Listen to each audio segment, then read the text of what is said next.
Que maravilha! Eu estou aqui no Mar da Galileia. Eu estou aqui no local muito significativo, onde muitas coisas incríveis aconteceram com Jesus e os seus discípulos. Ocorreram coisas maravilhosas antes e depois da ressurreição nesse lugar.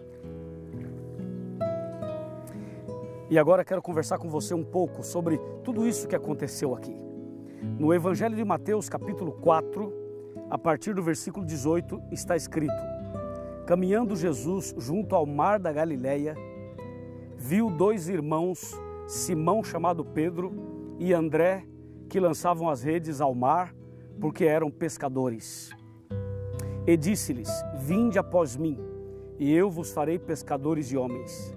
Então, eles deixaram imediatamente as redes e seguiram a Jesus.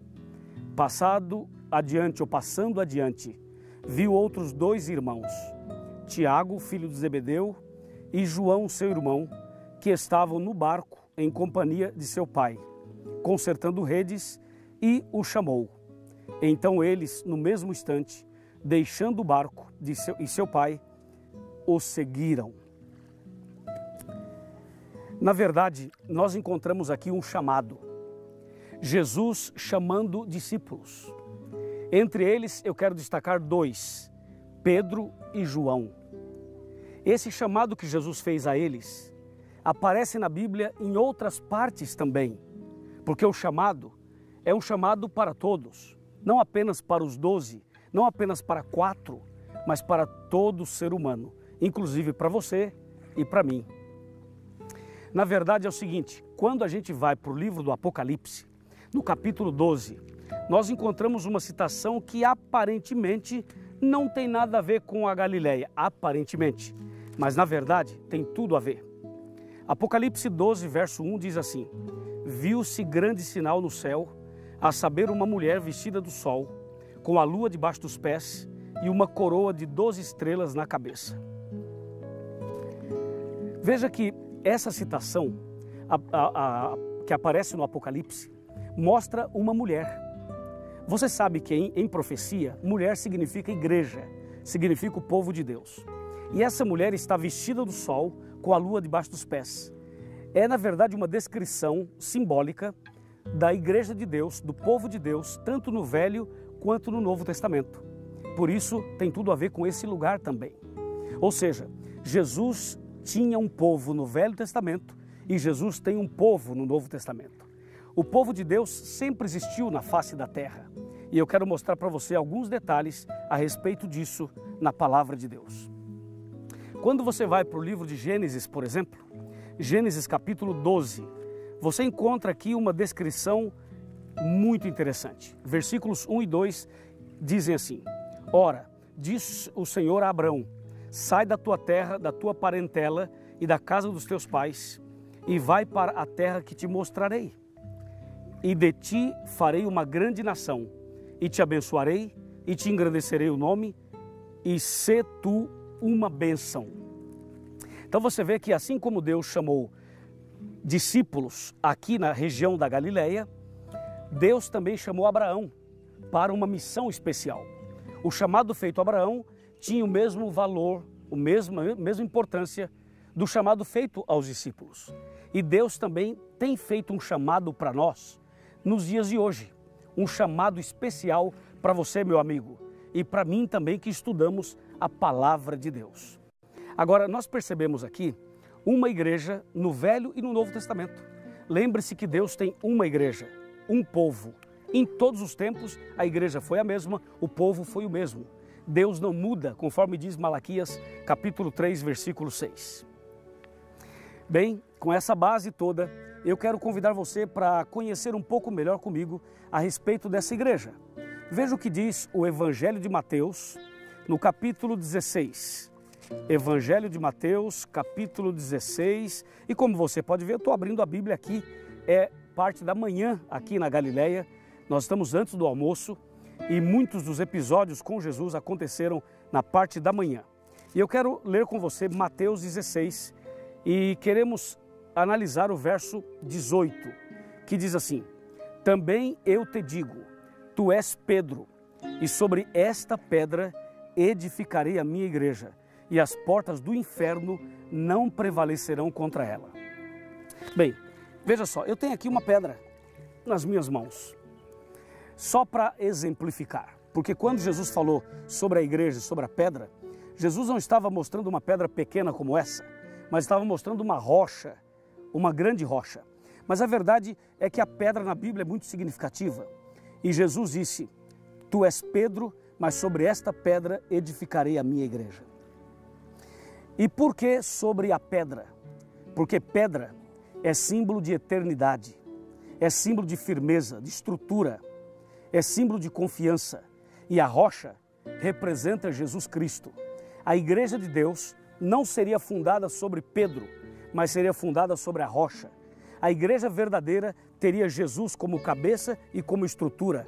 Por isso que a mulher de Apocalipse 12, ela tem a lua debaixo dos pés e iluminada pelo sol, para mostrar que Jesus Cristo é o Senhor da igreja, é o cabeça da igreja, é aquele que coordena, que dirige o seu povo, que chama e que dirige, que chama e que coordena.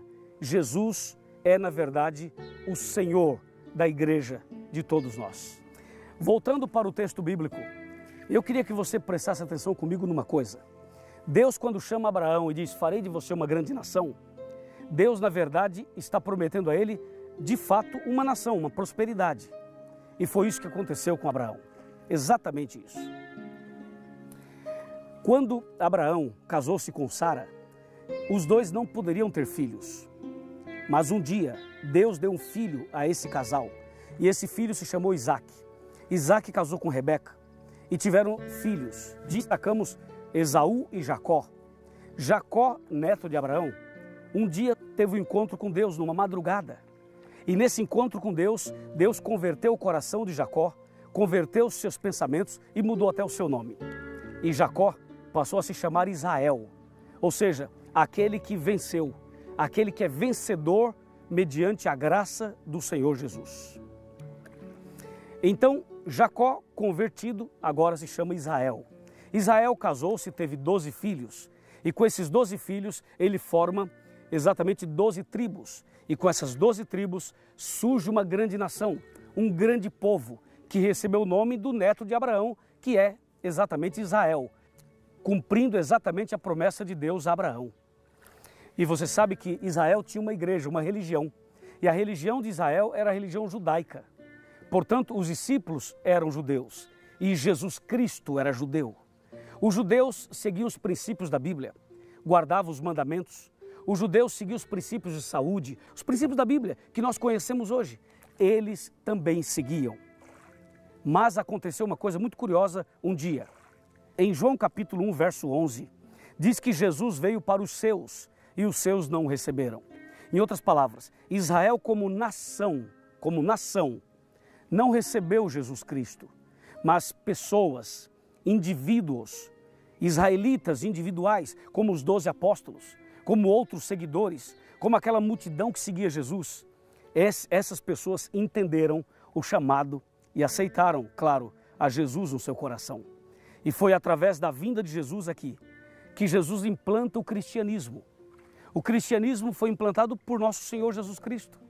Quando ele morreu na cruz no ano 31, aí começa exatamente a contagem da era cristã com Cristo Jesus. A igreja cristã deveria passar por 7 períodos. E nos próximos estudos, nos próximos programas, eu vou falar sobre essas 7 fases da igreja cristã. Mas agora eu quero chamar a sua atenção para um fato muito curioso. A igreja verdadeira, que vem desde o Velho Testamento, desde Adão e Eva, de Abraão, do povo de Israel, chega em Jesus, chega nos 12 apóstolos, essa igreja, ela continua até hoje. E a pergunta é, que igreja é essa nos dias de hoje? Quando você vai para Apocalipse 12, versículo 17, nós descobrimos que igreja é essa. Está escrito: irou-se o dragão contra a mulher e foi pelejar com os restantes da sua descendência, os que guardam os mandamentos de Deus e têm o testemunho de Jesus. A igreja verdadeira, meu amigo e minha amiga, é aquela que guarda os mandamentos de Deus e tem o testemunho de Jesus. Eu estou falando dessa igreja, a mesma de Adão e Eva, a mesma de Abraão, a mesma do povo de Israel, a mesma dos judeus, a mesma de Jesus Cristo, a mesma dos dias de hoje.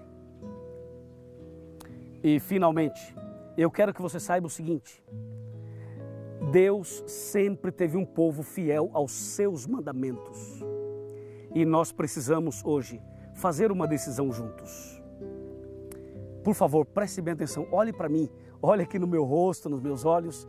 Eu quero que você saiba que hoje existe uma igreja, a igreja de Deus, que segue exatamente os mandamentos, como diz Apocalipse 12, 17 e Apocalipse 14, verso 12. E Deus está chamando você para fazer parte dessa igreja. Você quer fazer parte dessa igreja?